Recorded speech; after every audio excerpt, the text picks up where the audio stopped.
इतने सारे बिल, इतने सारे लॉ पास होते हैं, और वो कैसे पास होते हैं? अब आपने देखा है कि कॉन्स्टिट्यूशन के बेस पर ही पार्लियामेंट लॉ बनाती है। अब वो लॉ लागू होगा या नहीं होगा, ये सब कैसे होगा, क्या प्रोसेस है ये? तो चलिए जानते हैं आज की वीडियो में। Welcome everyone, my self Niharika. तो चलिए स्टार्ट करते हैं। उसे हम बोलते हैं मेजॉरिटी। मेजॉरिटी मतलब किसकी बहुमत है लॉ पास होने के लिए भी। सपोज पार्लियामेंट ने लॉ पास किया, बनाया, प्रेसिडेंट ने साइन करे, तब जाके एक लॉ तैयार होता है। ठीक है, अब वो लॉ लागू होगा नहीं होगा, आपने न्यूज़ में सुना होगा कि विपक्ष पार्टी ने हंगामा कर दिया, वो सपोर्ट में नहीं है, या कम मेजॉरिटी मिली तो इसलिए ये लॉ पास नहीं हुआ, फार्म बिल पास नहीं हुआ। बिल मतलब लॉ, न्यूज़ में आपने कई बार सुना होगा। तो ये सब क्या है, ये सब आज हम डिस्कस करेंगे। तो हम उसको मेजॉरिटी बोलते हैं कि मेजॉरिटी किसकी ज़्यादा है, किसका पल्ला भारी है। मेजॉरिटी में भी 3 टाइप्स ऑफ मेजॉरिटी है। पहली हम बात करेंगे सिंपल मेजॉरिटी की।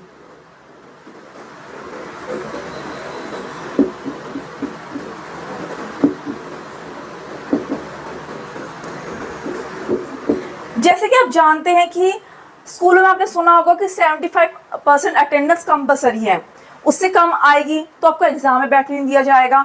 उसी तरीके से एक बेंचमार्क सेट हो गया है 75%। ठीक है, उससे 76 होगी तब आप अलाउ होंगे, 77, 78, 90 कितनी भी होगी, उससे कम नहीं होनी चाहिए।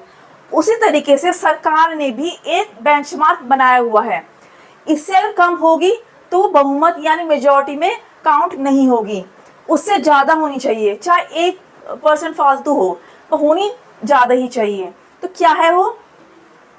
सिंपल मेजॉरिटी कहती है 50% यानी 50/100। तो ये सिंपल मेजॉरिटी का एक तरीके से आप फॉर्मूला कह सकते हैं। सपोज हम, जैसे मैंने बात की, पार्लियामेंट लॉ बनाया, प्रेसिडेंट ने उसको साइन किया, एक लॉ तैयार हो गया है। ठीक है, अब हाउसेस होते हैं, लोकसभा, राज्यसभा। अब लोकसभा में स्पीकर होता है, लॉ आया, उसके पास एक लॉ आया, उसने जो जितने भी मेंबर्स थे, मेंबर ऑफ पार्लियामेंट, जितने भी एमपीज है, उनसे पूछा कि आप में से कौन सपोर्ट पे है इस लॉ के या इस बिल के। हम उस भाषा में बिल बोलते हैं, बिल मतलब लॉ। इस बिल के कौन सपोर्ट में है? आधों ने हाथ खड़े करे, आधों ने नहीं करे। तो जिन्होंने हाथ खड़े करे उनको वो काउंट करेगा 1 2 3 4 करके।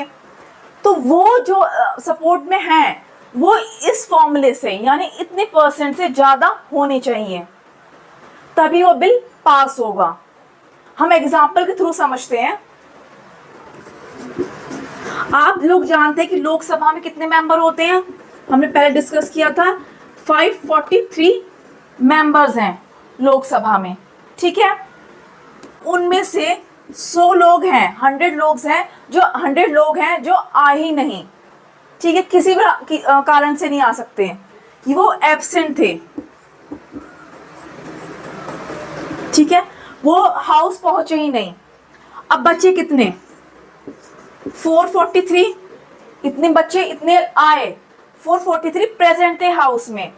अब वोटिंग हुई तो 43 मेंबर्स ने वोट नहीं किया, ना तो हाँ में ना में, नो वोटिंग। 543 मेंबर्स हैं टोटल लोकसभा में, एमपीज हैं, उसमें से 100 आए नहीं। तो आए कितने, मतलब प्रेजेंट कितने हैं फिलहाल हाउस में? 443।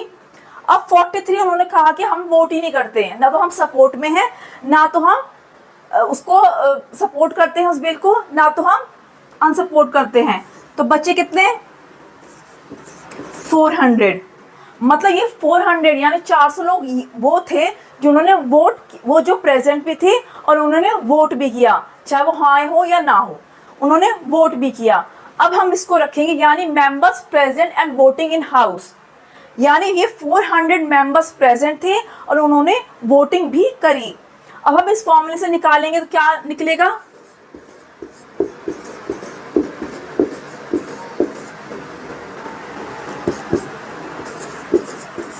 ठीक है, अब उन्होंने निकाला कि 200, ये एक बेंचमार्क सेट कर दिया उन्होंने कि उन्होंने परसेंट निकाला, जितने थे उतना उन्होंने परसेंट निकाला, यानी कि मेंबर्स प्रेजेंट थे और वोटिंग हुई थी हाउस में, इतने लोगों ने वोटिंग करी, इतने लोग वहाँ प्रेजेंट थे। इस फॉर्मूले में हम फॉर्मूला बोल रहे हैं, इस फॉर्मूले में उन्होंने फिट किया 50% है, 50/100 into 400 members present voting in house, यानी कि 200 आया हमारे पास। यानी 200 से अगर ज़्यादा, चाहे वो 201 हो, 202 हो, 201 है तब भी चलेगा, अगर 201 मेंबर्स यानी एमपीज इस बेंचमार्क जो सेट किया है सपोर्ट में होंगे तो ही वो बिल पास होगा। ठीक है, इसे हम बोलते हैं सिंपल मेजॉरिटी। तो इस तरीके से कोई भी जो लॉ है वो पास होता है, जो बिल है वो पास होता है इस तरीके से। ठीक है, ये हो गया सिंपल मेजॉरिटी। अब नेक्स्ट है इफेक्टिव मेजॉरिटी, तो चलिए हम इसको डिस्कस करते हैं। अब सेकंड है इफेक्टिव मेजॉरिटी। इफेक्टिव मेजॉरिटी में हम क्या करते हैं कि जैसे हमें चेयरमैन, डिप्टी चेयरमैन, स्पीकर को हटाना है तो हम इस तरीके से हटाते हैं जिसे हम बोलते हैं इफेक्टिव मेजॉरिटी। अब वो कैसे निकालते हैं,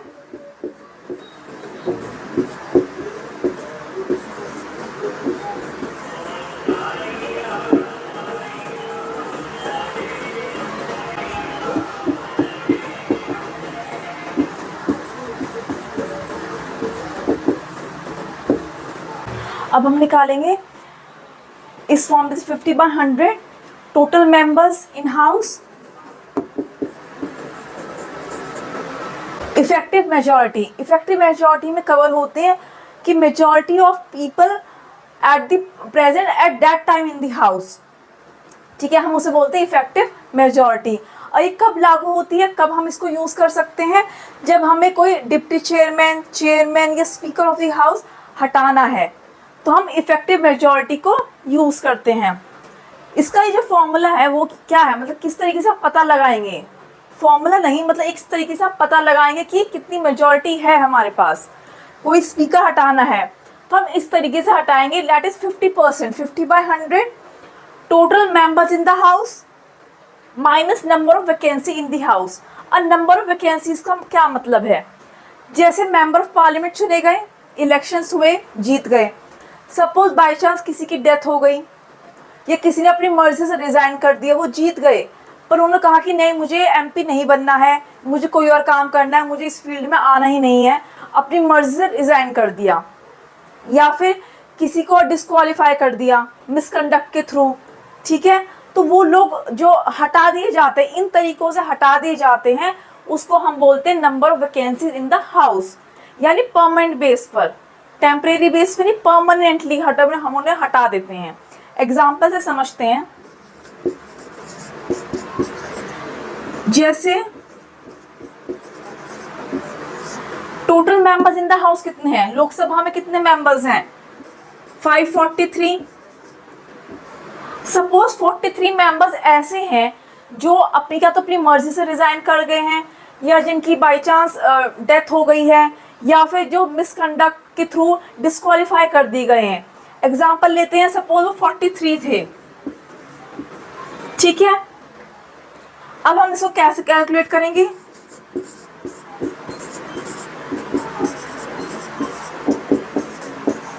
ठीक है, ऐसे निकला ये 250। अब 250 क्या है, एक बेंचमार्क है, इससे ज़्यादा मेजॉरिटी अगर आई तो हम उस स्पीकर को या उसको चेयरमैन को हम हटा सकते हैं, चाहे वो 251 हो या ज़्यादा तो कितनी हो, 251 भी होगी, यानी इस बेंचमार्क से ज़्यादा होगी, तो इसका मतलब उस हाउस में इतनी मेजॉरिटी है कि हम स्पीकर को, चेयरमैन को हटा सकते हैं। तो इस तरीके से हम इफेक्टिव मेजॉरिटी का यूज़ करते हैं। जो थर्ड है वो उसे हम बोलते हैं एब्सोल्यूट मेजॉरिटी। ये मेजॉरिटी यूज़ होती है जब हम गवर्नमेंट बनाते हैं। ठीक है, इलेक्शन जीतने के बाद किसकी सरकार बनेगी, अब बोलते ना हमें मेजॉरिटी मिली है, इतने हमारे मेंबर्स हो गए हैं, हमें मेजॉरिटी मिल गई है, तो मेजॉरिटी मिलने का क्या मतलब है, उसको हम बोलते हैं एब्सोल्यूट मेजॉरिटी। मतलब किसकी मेजॉरिटी, किसकी सरकार बनेगी, सरकार बनने में ये हेल्प करती है, उसे हम एब्सोल्यूट मेजॉरिटी बोलते हैं। अब कैसे करती है, 50% total members in the house.